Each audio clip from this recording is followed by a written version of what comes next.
안녕하세요. 지식이 알고 싶다 진입니다. 여러분들 살아가면서 독서 많이들 하시나요? 살아가면서 이것저것 살기 바쁘기 때문에 독서 많이들 안 하시죠? 오늘 알아볼 것은 독서로 성공할 수 있는 방법에 대해서 알아보겠습니다. 좋아요, 구독, 알림 설정 부탁해요. 독서는 매우 중요한 것 같아요. 독서로 인해서 힘든 일을 해결할 수도 있고 나한테 재미와 흥미를 주기도 하고 나한테 어떠한 솔루션을 제공해 주기도 하죠. 제일 중요한 것은 자신의 그릇을 더 크게 만들 수 있고 나를 성장시킬 수 있다는 것인데요. 안중근 의사 모두 아시죠? 안중근 의사가 이런 말씀을 하셨대요. 나는 하루라도 책을 읽지 않으면 입안에 가시가 돋는다. 이렇게 말씀하셨대요.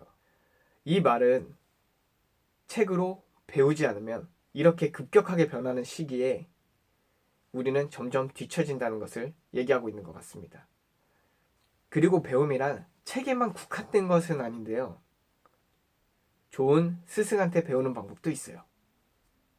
그런데 좋은 스승을 만나는 게 참 쉽지 않은 게 현실이죠. 그래서 좋은 스승을 만나는 방법이 좋은 책을 읽고 좋은 책을 읽음으로써 그 저자를 찾아가 좋은 스승으로 만드는 경우도 있습니다. 북성장 디자이너 박상배 씨라고 있어요. 이 박상배 씨는 본계적의 책 저자이신데요. 이 책은 일반인이 어떻게 하면 억대 연봉을 받을 수 있을까?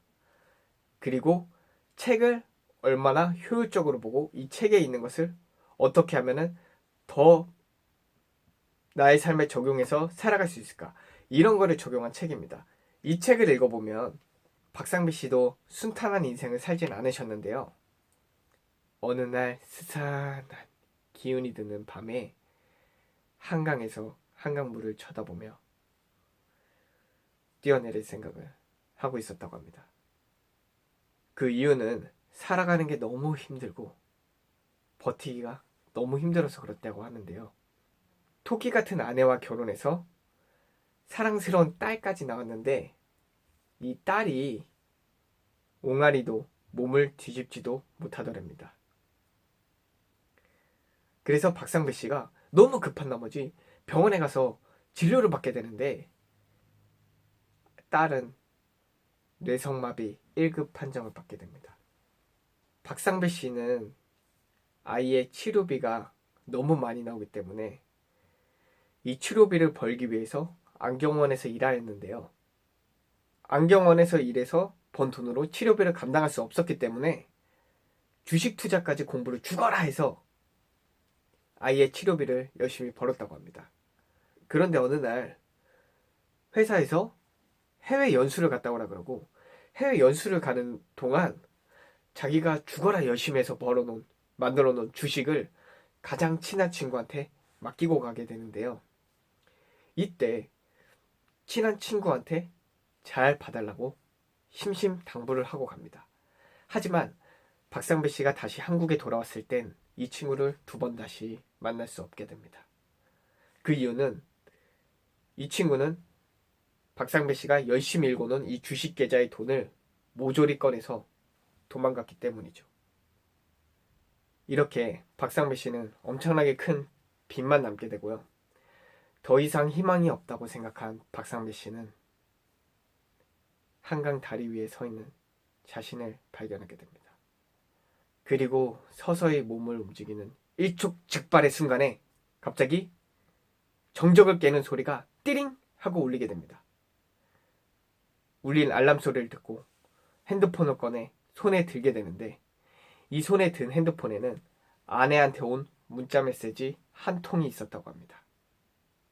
지금보다 빛이 10배가 많아도 좋으니까 옆에만 있어줘요.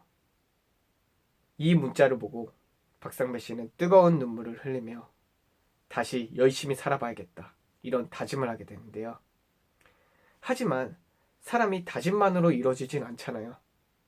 다시 힘든 삶을 영위하면서 살아가게 된다고 합니다. 너무 힘들게 돈을 벌고 또 힘들게 주식 투자도 다시 해서 살아가지만 일이 잘 풀리지 않고 이렇게 살아가던 와중 박상배 씨는 이런 생각을 하게 되는데요. 나처럼 이렇게 힘들고 어려운 삶을 사람들은 어떻게 생각하면서 살아갔을까? 이렇게 생각을 하고 서점에 가서 책을 하나 구입하게 됩니다. 이 책의 이름은 10m만 더 뛰어봐라는 책인데요. 이 책이 박상배 씨의 인생을 송두리째 바꿔놓습니다. 절망에서 희망으로 모든 것을 바꿔놓게 되죠. 이 책을 읽던 박상배 씨는 저자가 힘든 삶을 살았던 것을 보며 이 책에 빠져들어 자신과 그 저자의 삶을 계속 공통점을 보고 느끼며 책에 빠져들었다고 합니다. 그리고 책의 막바지에 이르렀을 땐 성공한 삶에 대해서 얘기를 하고 있더랍니다. 그래서 나도 이렇게 성공한 삶을 살아야겠다 라고 생각한 박상배 씨는 이 책의 저자 김영식 회장을 스승으로 모시기 위해 찾아가서 강의도 듣게 되고 이 김영식 회장이 쓴 책 여러 권을 사서 읽어보기도 하고요. 이렇게 살아가게 되는데 김영식 회장의 영향을 받은 박상배 씨는 이런 생각을 하게 된다고 합니다. 내가 진짜 원하는 것은 무엇이지? 나는 어떤 것을 하면서 살고 싶을까? 이런 생각을 하게 되고 그 결론에 도달했을 땐 강의를 하면서 살고 싶다 라는 결론에 도달하게 돼요. 그가 안경원, 안경사를 운영하면서 번 돈은 월에 250만 원밖에 되지 않았었는데요. 그가 자기가 의미 있는 삶이라고 생각하고 강사로 벌어들인 돈이 약 1,500만 원 정도로 뻥튀기 했다고 합니다. 이렇게 박상배 씨는 인생 역전을 때려버리게 되죠. 여러분들도 박상배 씨만큼은 아니더라도 힘든 삶을 살아가시진 않으신가요?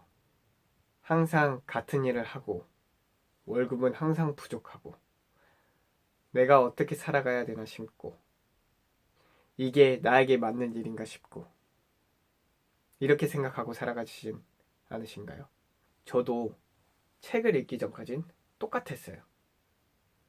유튜브에 얼굴 내놓고 유튜브 촬영하는 것도 두려웠고 혹시나 지인들이 내가 유튜브 하는 것을 알까봐 두려워서 몰래 촬영해서 올렸고요. 내가 어떤 삶을 살아야 할지 잘 모르겠고 내가 잘 살아가고 있는지 의문도 들었죠. 그런데 책을 읽으면서 생각지 못한 해결책들이 엄청나게 많더라고요. 인간관계가 좋지 않아 힘들 때는 데일 카네기의 인간관계론을 읽으며 해결하고 돈을 많이 벌고 싶으면 부자 아빠, 가난한 아빠의 책을 읽고 부자 마인드를 세팅하고 내가 무언가 하고 싶은데 마음가짐이 안 되거나 멘탈이 나갔을 때는 공부하지 마라, 최면해라 라는 책을 읽으며 멘탈을 다시 부여잡고 그 일을 꾸준히 해나가고 있습니다. 이렇게 자신을 위로해주고 해결해주는 책 한 권씩 가지고 계신가요? 아니면 내가 좋아하는 책 한 권씩은 있으신가요? 살아가면서 나를 위로해주고 솔루션을 제시해주는 책. 이 책을 찾기 위해서는 책을 많이 읽고 나랑 맞는 책을 찾아야 합니다. 오늘부터 나의 인생을 바꿔주는 책을 찾기 위해서 아무 책이나 한 장, 두 장이라도 읽어보는 건 어떨까요? 이때까지 들어주셔서 감사합니다. 지식이 알고 싶다의 진이었습니다.